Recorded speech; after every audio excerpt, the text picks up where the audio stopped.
Hey everybody, well here's take two and I am out of my towel. Well, that was embarrassing. Apparently the way this technology works is if my guest logs on first and then I log on second, I go live. So luckily I was wearing a towel because there are times I come in this room with nothing on. So I'll be deleting that as soon as possible. But more important is the guest of today. She's been on my radar for a long time. She has a wonderful blog with wonderful recipes, and I'm going to give a link to it so that you can subscribe to it. She's a registered dietitian. We've crossed paths, but we've never really connected until now. And she's going to make a delicious SOS-free recipe, which are tahini lemon. It's a tahini lemon sauce that's going to go over some falafel balls. And it's really funny. She chose this recipe because on Wednesday, I believe it was, or Tuesday, when we had Elizabeth Alfano making gyros, everybody said, we need falafel. So please welcome to the show, first-time guest, registered dietitian, plant-based registered dietitian. She's actually known as the plant-powered dietitian, Sharon Palmer. Thanks so much for being here, Sharon. Hi, thanks for having me. So good to be here. It's my pleasure. Your kitchen looks beautiful. I'm so excited to see what you're going to make today. Yeah, well, you really described it well. I'm making these veggie balls with a Greek flavor profile. So they kind of have that falafel look with this really delicious, flavorful tahini lemon sauce. Great. And go ahead. So just plunge right in. Absolutely. So, you have to leave a little early, so I just want to make sure you get the recipe in. Yes, for sure. So this is actually one of my most popular recipes on my blog, so I thought it'd be kind of fun to share with you. And it's really based on black-eyed peas is the base of this recipe, and it has this Greek flavor profile. I cooked up a batch of homemade black-eyed peas for this, but you could use canned black-eyed peas to make it easy. So it would be 2 cans or 3.5 cups. So basically, this recipe, when I make these little veggie balls, I usually use a food processor. Because I like to get that texture really more finely ground. And I use a lot of what I call veggie balls. It's kind of like a vegan, plant-based version of a meatball. So they're these savory, protein-rich, flavorful balls, and then I bake them. And so they're great. I like to serve them for holidays, so that you have this festive platter with a dip. They're great for appetizers or just like an easy meal during the week. You can also freeze them. I make a big batch and then freeze them. So I have lots of recipes for these veggie balls, all different types of flavor profiles. So I'll get started and show you how to make this one. And it starts with a sliced onion, like a medium onion. And if people want to follow along on my recipe, it's on my blog at sharonpalmer.com. If you search Greek veggie balls, you will find this recipe so you can follow along. Right. But and this actually posted the recipe in the show notes and posted the link. And now I'm posting your website so they can sign up for your beautiful blog. Oh, thank you. So yeah, so this has just a quartered onion because we're using the food processor. So I've got that in there. You could use different types of onions. Today I have a white onion. And then sun-dried tomatoes, again, that kind of Greek flavor profile. And these are from my garden. I had so many tomatoes last summer that I just sun-dried them, which is super easy to do if you have a lot of tomatoes. So basically put them in the sun on a cookie sheet for a few days until they were dry. So I've got some sun-dried tomatoes. And what's great about when you do them yourself is you're just pure tomatoes, nothing added to them. So I've got some sun-dried tomatoes that I'll put in there. And then I've got some fresh parsley I harvested from my garden, but you can find this anywhere. But again, that nice Greek flavor profile. So I'm putting that in my food processor. It's hard to see the food processor, but I'll show it to you. So I've got a lot of, when I use herbs, I really dump them in there. So I have a lot of herbs in there. I've got some garlic cloves, and you can keep them whole because it's going to go in the food processor. So it's super easy with a food processor. And then I have a few dates. Again, this Greek, Middle Eastern kind of a Mediterranean flavor profile. So just a few dates that I got at my local farmer's market. And then my herbs. So this has fennel seeds, it has oregano, black pepper. So I love the fennel seeds in this recipe in particular. So those are my spices and my herbs there. They're the dried ones. So what I'm gonna do is just process this, this first step. Okay. So my food processor giving me a little, oh, here we go. There we go. So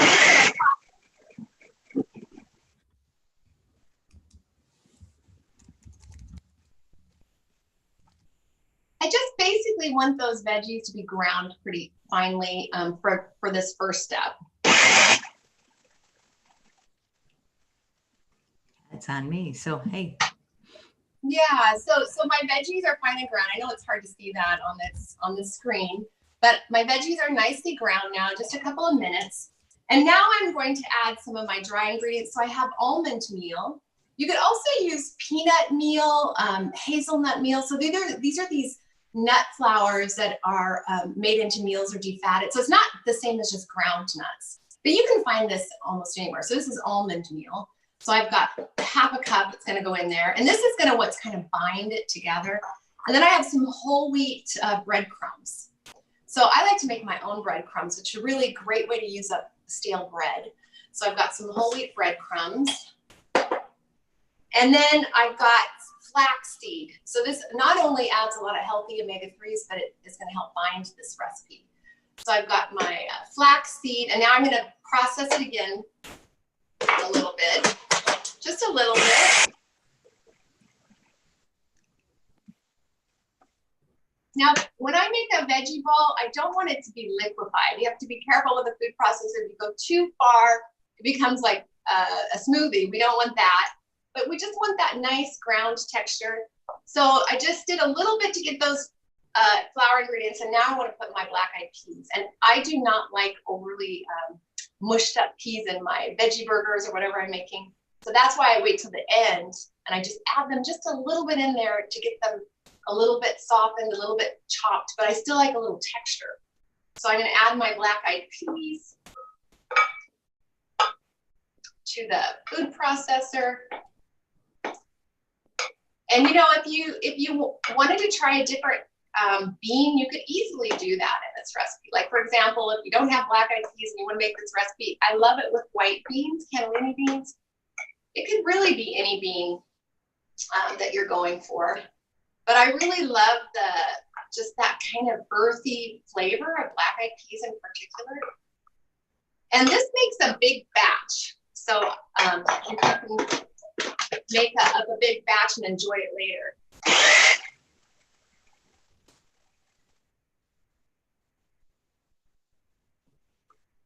So when I'm pureeing at the very last step, I kind of pause it a little bit and scrape down the sides because I don't want it to get over liquefied on the bottom. I'm just looking for a, finely ground texture is what I'm looking.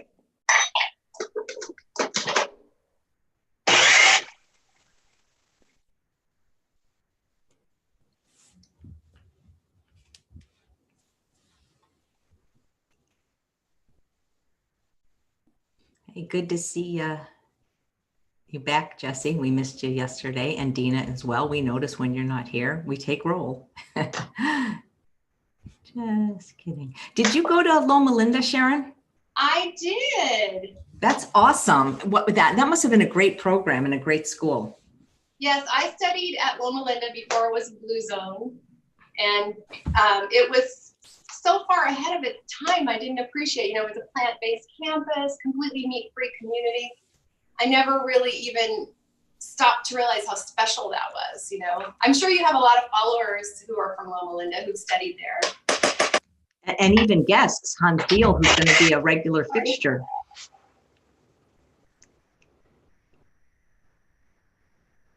Oh, thank you, Shane. I'm wearing my pea earrings. I'm wearing a shirt that Beth gave me with it says, "Eat your veggies." Were you plant-based before becoming a dietitian, Sharon? So I was raised in a semi-vegetarian home. My parents, for religious and moral reasons, were trying to be 100% vegetarian, but we were never 100%. We would have times like we would, have some traditional meal that might have animal foods. But I was raised in that home, and then I went to school at Loma Linda, and then I like to say I've eaten some kind of a plant-based diet my whole life, but I've been completely plant-based for 9 years. Before that, I was a vegetarian. Before that, I was a pescatarian. But I have a long history of plant-based eating. What about you? How long have you been plant-based? It's almost 43 years. Wow. Yeah. That's a long time. It is a long time. Yeah, it's most of my life. Yeah, actually. And the movement has changed so much, right? Well, oh my God, I really think since Forks Over Knives came out, and I think it was 2011, it exploded because, I mean, ethical veganism is awesome. That's what I was first. But then when people found out, hey, there's something in it for me, then. Yes. So I like the texture of this now. I know it's hard to see this on the screen, but I'll kind of show you what it looks like. So I've kind of got this texture where I've got my vegetables are finely chopped. So I started with those, and then I added my binders, and now I've got my mashed beans. So what I would do now is put this in the refrigerator for about 30 minutes, because chilling it really helps those ingredients kind of bind together. And then all I do is create balls out of this, just pressing them together like golf-sized balls like this. And then I put them on a baking sheet. So even now they're creating balls, but I like to chill it just a little bit to kind of make it a little easier to work with. And then I bake them until they're crisp and golden in the oven. So super easy. And you can see this makes a big batch. So I want to show you the lemon tahini sauce. And I made some of these yesterday, so you can see what they look like when they're all done. So I'm a big fan of this lemon tahini sauce. I use it for so many things. I like to make it for a dressing, for salads. But basically, I've just got my tahini, which tahini is sesame paste. It's just ground sesame seeds. It's very traditional in Middle Eastern diets. So I've got my tahini, and then I've just got a lemon. I have a lemon tree. I just went and picked a lemon and made the juice from a lemon. And then I have some garlic, 1 clove of garlic. And then I like some freshly ground black pepper in here. So I've got some of that. And then I just use a little whisk and work on this to create a kind of smooth, creamy dressing. And that's really it. So this is a great dip for something like a veggie bowl. And if you just whisk it, it'll create a smooth texture. And if you want it a little bit more liquefied, you can add more lemon juice or more water, depending on your use. If I was going to make this as a dressing, I would make it a little more liquefied. So I have a little more lemon juice. I can add a little bit more. Yeah, I bet it would just be a great salad dressing or on veggies. Yeah, I love this dressing. It's so simple. Tahini is a big staple in my kitchen. I even bake with it, as in breads and cookies and things like that. So this is what the veggie bowls look like when they're all baked. I don't know if you can see that. They're nice and golden. So I served this recipe for Thanksgiving last year. And I made them the day before, and then I just baked them right before, and then I served them with the tahini sauce, and they were just gone in no time. So then you could just put your tahini sauce on the side and let people dip into that or serve it as an accompaniment. And here it is. Super easy. Wow, that looks beautiful. And it's so quick. You made it in less than 15 minutes. I know, it's really easy. And especially if you use the canned beans, you don't have to worry about that. And the food processor really makes these recipes super simple.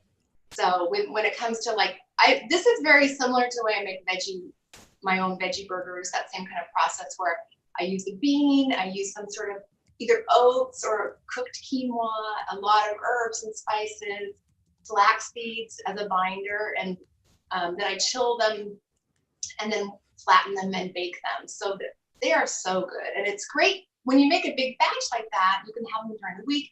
This recipe is even good with spaghetti with marinara sauce and pasta. It's so many ways you can use it. So it's a great thing to have on hand. Then you can freeze a little bit for later too. It sounds delicious. Joy asks if you could use sesame seeds and grind them. Yes, you can. You can make your own tahini. I have not tried to make it. Have you made it before?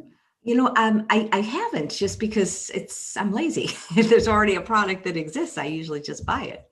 Yeah, it's like making your own nut butter from my understanding. But I usually keep it in my kitchen at all times. It really has this really nice earthy kind of subtle nutty flavor, and it's actually quite nutritious. That even has some calcium in it, protein, healthy fats in terms of the monofats that are naturally found in those sesame seeds. So did you ever work at a hospital or anything like that after getting out of Loma Linda? Or what? Tell us your trajectory and tell us your story. Yes, well, I did work in hospitals at the beginning of my career, as many dietitians do. I worked with patients who were chronically ill, critically ill, helping them through nutrition to get out there and rehabilitate and live healthier, more vibrant lives. So that was, and then I started doing my own consulting practice, working with facilities, providing them with nutrition services. I was a food service director for 9 years, so I was in charge of all the hospital food at a hospital in Pasadena, California. And then about 20 years ago, my boys were born back to back, and I decided to take some time off. And that's when I pursued journalism. And I thought, this is my chance to do what I really want to do. And that was plant-based nutrition, writing about plant-based nutrition, where I wrote my books, The Plant-Powered Diet and Plant Powered for Life, and started my blog and just decided, really was able to do what I wanted to do, passionate about.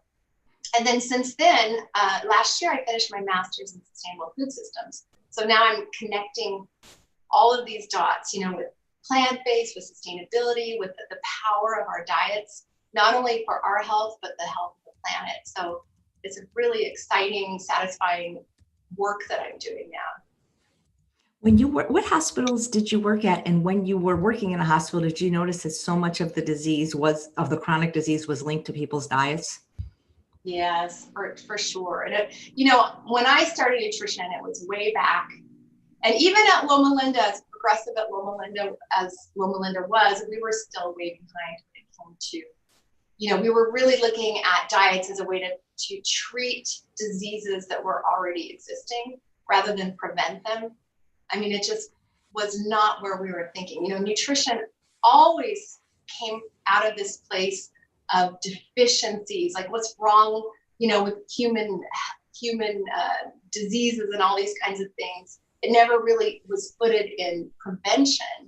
And just in the last, I would say, 20 to 30 years, we really understand the power, even up to 85% of chronic diseases could be prevented by things like diet and lifestyle.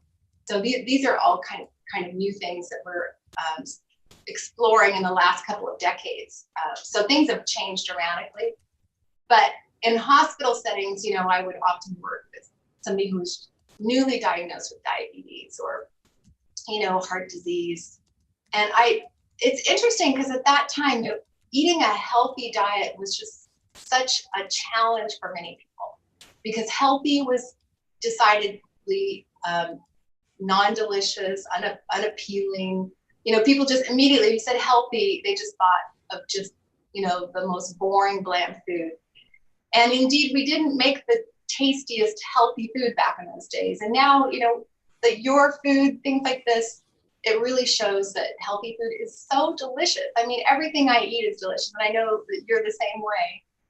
So I think, our perceptions have changed. And in fact, surveys are starting to show that health is a major driver in decision making, when before taste was always number one. Taste is still very important, but health is climbing up there. So now consumers expect food to be healthy and delicious. Whereas before it was like they wanted to be delicious and they thought, oh, health is way down here. So that's really encouraging. Now, but it really shows that, we can't be serving foods that aren't absolutely delicious. I agree, because I think all the food that we eat is healthy and delicious. We wouldn't be able to do it for 40, for this long if it wasn't. So I have a great question from Dina. Why have I not heard of her before? Well, I'm going to ask Sharon to answer that. But guys, that's the purpose of this show. I'm bringing you people that you haven't heard of that are doing great things in the world. So that's why you got to watch every day and share these broadcasts. Why haven't we heard of you before? Where have you been, Sharon? Well, I'm busy out there trying to spread the good word about plant-based and sustainability, but I have a blog. My blog is quite popular, and you can sign up for a weekly update of my recipes. And I do not only recipes, I have nutrition articles, I have sustainability blogs, all sorts of free resources. So that's one way you can engage with me. And then I'm on social media. I'm on Instagram and Facebook and Twitter. And I do a lot of speaking in the healthcare world. And I know you do too. But I'm trying to work with people. Research shows that healthcare professionals are very influential for consumers. So rightly so. So when a healthcare professional gives advice, consumers really respect that. So if we can get more healthcare professionals that know about nutrition, I think that's really powerful. That's great. Do you ever do one-on-one if somebody had a unique or just wanted to talk to a dietitian? Do you ever do private consultations? I really don't do that. I get asked that, but I feel like that there are so many people that's where their expertise is in, and mine is so much more in communications that I really don't do that. But if you are interested in talking to a dietitian about plant-based nutrition, I do recommend it. And if you go to Vegetarian Dietetic Practice Group, actually it's Vegetarian Nutrition Dietetic Practice Group. They have plant-based dietitians, and you can find dietitians in your community. So I always recommend people to go there, because registered dietitian familiar with plant-based nutrition can really help you, especially if you're starting out and you want to make sure you're doing it right. So I recommend that. Okay, say it once more, because I'm going to Google it and give them a link. It's called Registered. It's Vegetarian Nutrition Dietetic Practice Group. So it also includes plant-based, even though the title is vegetarian. There's vegan, vegetarian, plant-based dietitians. So these are dietitians that are very knowledgeable, because not every dietitian is knowledgeable in plant-based nutrition. So these are specific practitioners. Thank you. That is see, I learn something every day on this show, and that's a tremendous resource I haven't heard about. I just posted the link, as well as the link to your blog, and maybe I'll find more guests to interview if I go on that website, right? Yes, there's a lot of dietitians that are skilled in this area all over the nation. That link is for national dietitians in every city. So it's a growing interest. In fact, there was a survey that found that dietitians have very high rates of eating vegetarian and vegan diets compared to the average public. So that's encouraging, that dietitians are, a lot of dietitians are eating plant-based diets, but not all of them, and it's a very specific skill set to really understand plant-based nutrition. So a lot of dietitians are not, it's like a specialty. Like, for example, some dietitians are good at digestive disorders. So plant-based is one specific area that not every dietitian would be really skilled in. Yeah, it's funny, because I'm actually hosting a summit this year about GI health, and I've actually interviewed a dietitian specifically, for gut health. It's really interesting how specialized the field has become. And now she deals with SIBO and IBS, and it was very interesting talking to her, actually. Yes, for sure. So there's a question, this moves very fast, but it's about many dietitians aren't, people go to the hospital or whatever, and the dietitians just aren't familiar with the plant-based diet in general. And specifically, if people are following maybe no oil or no salt, they say like, well, you can't follow that. That's too extreme. How do we talk to a dietitian if we have to, when we have a special diet, because they're not trained the same way you were? That is such a good question. I love that. And it's absolutely right. I was talking a little bit about the fact that a lot of dietitians are not skilled in that area. They're not knowledgeable. When I do a lot of speaking to dietitian groups, and a lot of them have not heard of, like a whole foods plant-based diet, the one with, no added salts or oils or sugars, so they're completely unaware of that diet pattern. So that's why I always recommend, if you're interested in getting help on that particular diet plan, to talk to a dietitian who's skilled in that area. And sadly, not every dietitian knows about all these. And a lot of times in the hospital, again, we were talking about specialties. You can have a dietitian whose skills are in something like ICU, and that is a whole skill set I am not up on. So they're really like critical care dietitians that are monitoring like nutrition needs for people with brain injuries, those kinds of things that are, so their knowledge base wouldn't be in something like, what we're talking about. So it's being a little bit patient and, but also I think it's advocating a little bit too. If you're in a hospital and you want to follow a healthy plant-based diet, that's your right to do that. And you can educate your healthcare professionals about, your passion for eating healthfully and demand good, healthy food. That's great. Gina wanted to know where you're located. You don't have to give your exact address. We had a guest do that and you're like, maybe not such a good idea. Well, I used to live in Los Angeles in the Pasadena area, and I moved to Ojai, my dream place, in January. So it's a little community, very agricultural, very plant-based, sustainable lifestyle in between Los Angeles and Santa Barbara. Yeah, it's absolutely beautiful there. Were you ever there when the Oak Spa was in existence? Had you ever gone there? Because they used to have people like us speak there. I have not been there. I've been to other spas in Ojai, but there's a lot of people who are passionate about the way we live living here. So if you ever get a chance to come visit, it's a beautiful town, very agricultural, very spiritual, and a lot of meditation and yoga practice. Super cool place.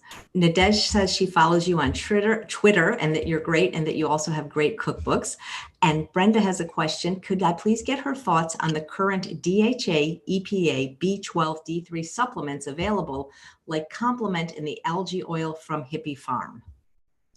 So I think I understood she was asking about the algae supplements, right? Is that, because I couldn't quite hear this. Right. Well, there's one supplement called Complement that puts everything together. DHA, like 4 things in once. And then she mentioned another company, Hippie Farm. So just, I guess what your feeling is in general about the supplementation and maybe those brands specifically. So I haven't actually read like exactly what's in those brands, but I'm familiar with them. But what I recommend for stuff, you can actually I have a whole blog about the supplements I recommend for people who eat 100% plant-based, or even, vegetarian, the supplements that I recommend. But my take on supplements overall is that, research shows that 100% plant-based diets are actually high in a lot of vitamins and minerals, because we eat so many fruits and vegetables and whole grains and beans. So we're actually off the charts on some things. And my philosophy is, why take a supplement for things that you're already getting more than you need of?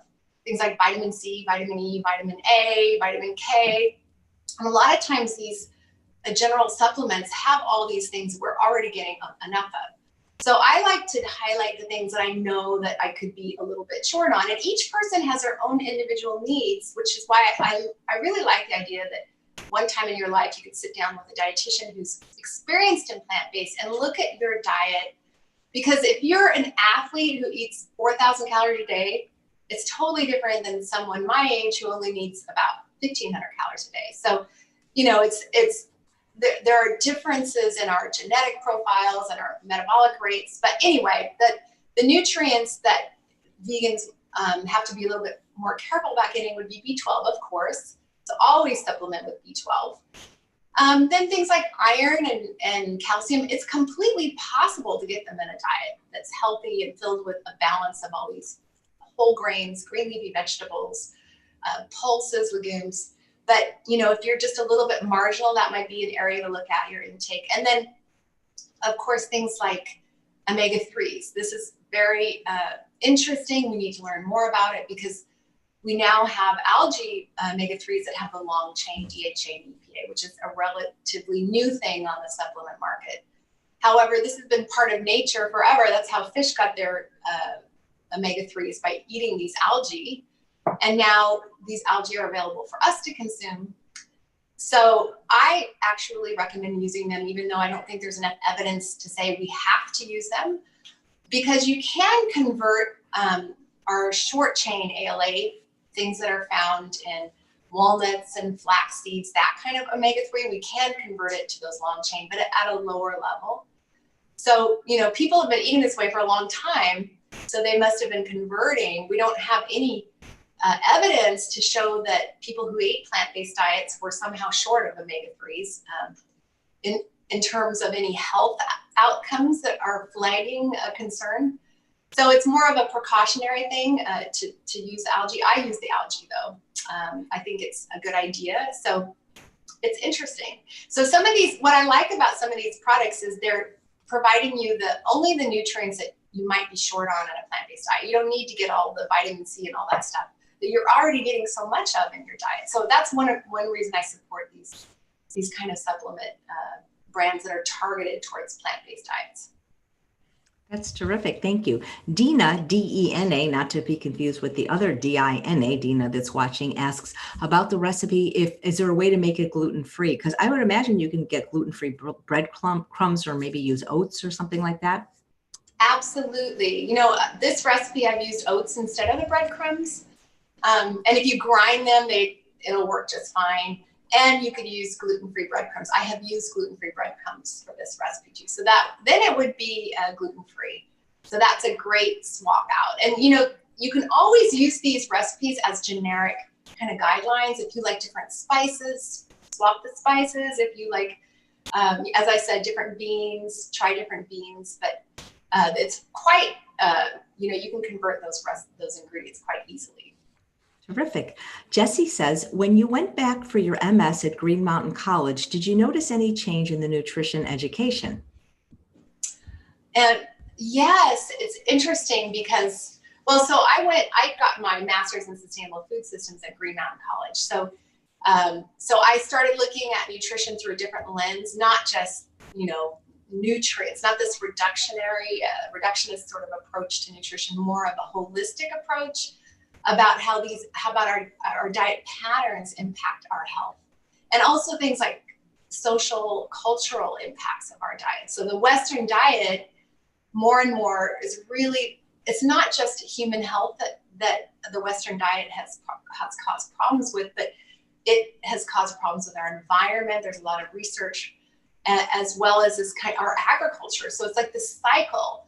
The agricultural system produced the Western diet because of all these cheap foods that were unhealthy for us.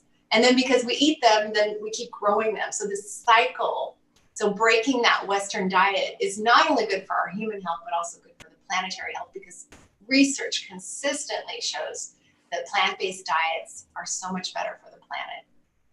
You know, I interviewed Dr. Walt Willett, and he's going to be on the show again this month. And he said that the keto diet is just a selfish diet.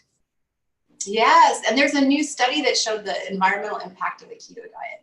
Yeah, I love Walt Willett, and he's done important work on planetary health with his Eat Lancet, with a group of other scientists as well from all over the world. But I think it's a beautiful portrayal of a diet for planetary health. If you haven't checked it out, it's called Eat Lancet, and it came out last year, and it's really a blueprint of how the world could eat a diet that would reduce our impact on the planet and protect our individual health. Do you have any questions that would be good that I can ask Dr. Willett? So, you know, he has gotten a lot of criticism, of course, because of our lobbyists, because you know, one of the planetary health guidelines is to reduce red meat consumption. So I think the big criticism he's gotten is that this diet pattern wouldn't always work in poor countries. So I think that's it's a global diet recommendation. But, you know, when we're in Western nations where we can just, you know, have produce year round and we have all these options, the criticism has been when you're in a developing nation and you just have very few food sources, how do we deal with meat reduction in those countries? And I think that would be fascinating to talk about. All right. I've already Googled the Eat Lancet, so I'm going to read that. Thank you so much. Peggy's saying, do you have any salad dressing recipes? I'm sure you have many on your blog, and I have many in my books and YouTube channel as well. I do. If you look up my blog, and you know, I don't know if you've tried this, but I'm really into vinaigrettes that are based on tea. I have 2 vinaigrettes, and I've seen this with chefs that basically make a concentrated tea. And that's kind of the foundation. So I have one with a green mint tea and I have one with a rose tea. So that's kind of fun. But I make all of my own dressings. I rarely have anything in a bottle. I think they taste so much better. And they're so easy to make too. So just check it out. Do you like balsamic vinegar? Have you ever tried California balsamic? I love it. I'm addicted to it. I have it all the time. Well, guess what? Just for being on this show, we're going to send you 2 samples and flavors of your choice. So I'll connect with you about that afterwards. You are so welcome. So Louise says, a friend's daughter just had a baby and her doctor told her to eat a lot of meat as she is very iron deficient. What other recommendations could there have been made?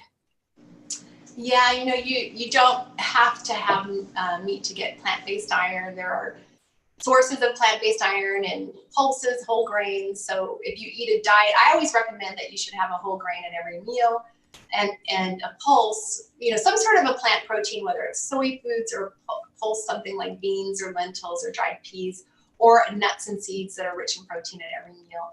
And there are a lot of plant-based eaters who have no issues with iron intakes. And, if somebody is pregnant, they will have their iron levels measured, and you do need more iron. So it's important to keep track of that. And usually you're on prenatal vitamins that include iron. That's just this kind of a standard protocol. But I would keep track of that and make sure I'm eating a really healthy, balanced diet. One of the things that's really important is to not crowd out healthy foods. So in order to meet your nutritional needs, every single meal is an opportunity to eat all these healthy nutrients. Whereas when we eat more refined foods, like that vegan brownie or like some ice cream, whatever it might be, you're crowding out that opportunity to eat something that's actually providing nutrients. So, in a case of pregnancy or when you have higher nutrient needs, it's so important. Every meal is an opportunity to just flood your body with those nutrients. So I have never had a problem with being anemic, and I've never taken supplements. So, and research shows that the average plant-based eater gets enough iron. So it's something to it's important. You do need to have a good iron status during pregnancy. So it's important to keep track of that. Great. Emily says before she gives blood, she has lentils the night before to boost her iron. That's terrific. Good job. I don't know if you find this with people, Sharon, but I find it's not so hard to get people necessarily to eat vegan, but to get them to eat vegetables. And now with all the wonderful vegan junk food out there, that's not hard to get people to eat, but to get people to eat, salad and vegetables, that seems to be more difficult. Yeah. There's a lot of vegan junk food out there.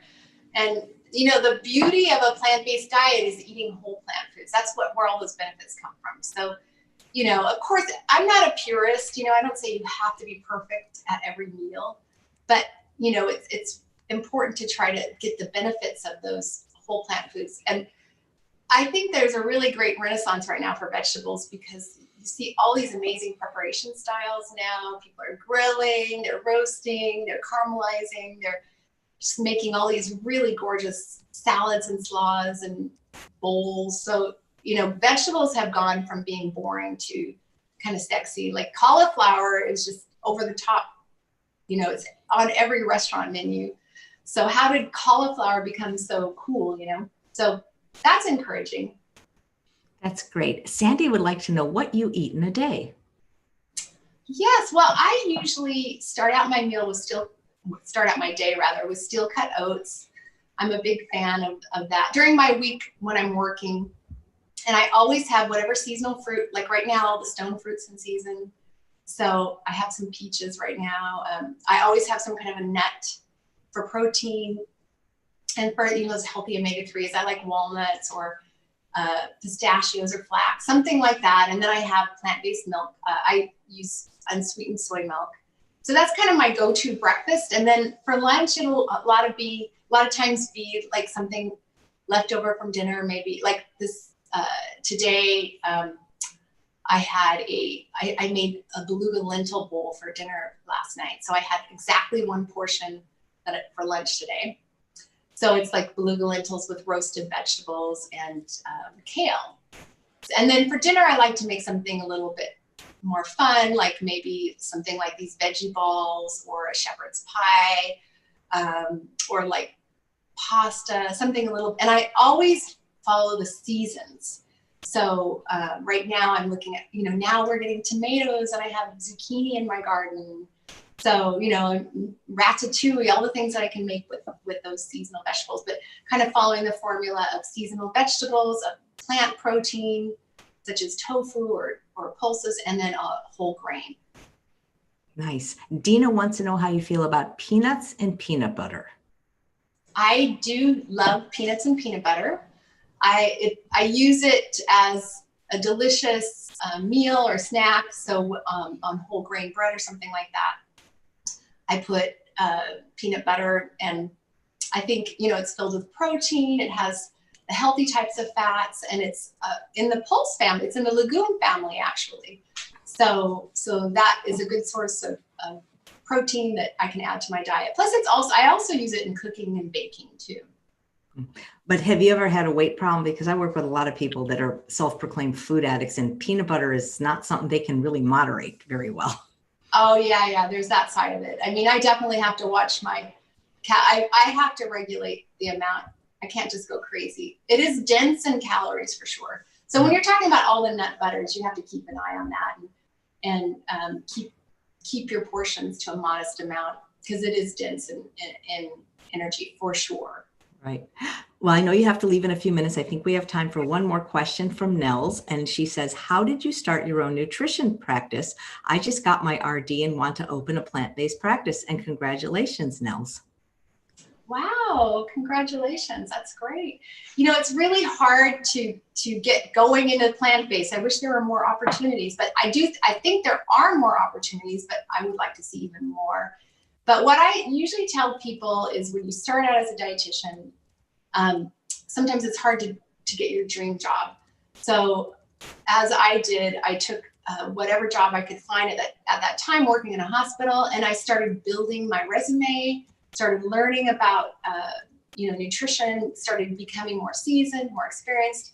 And then on the side, I did what I wanted to do. So even though it took me a long time to literally quit my job and start my practice, I had always been on the side doing things. And I think that really is the way to go for a dietitian, so that you have your day job and you're building experience, your portfolio, and then on the side, for maybe you can start a blog, or you can start counseling people, or doing group classes, or start a podcast, whatever it is. Just start dabbling in that area and then growing that.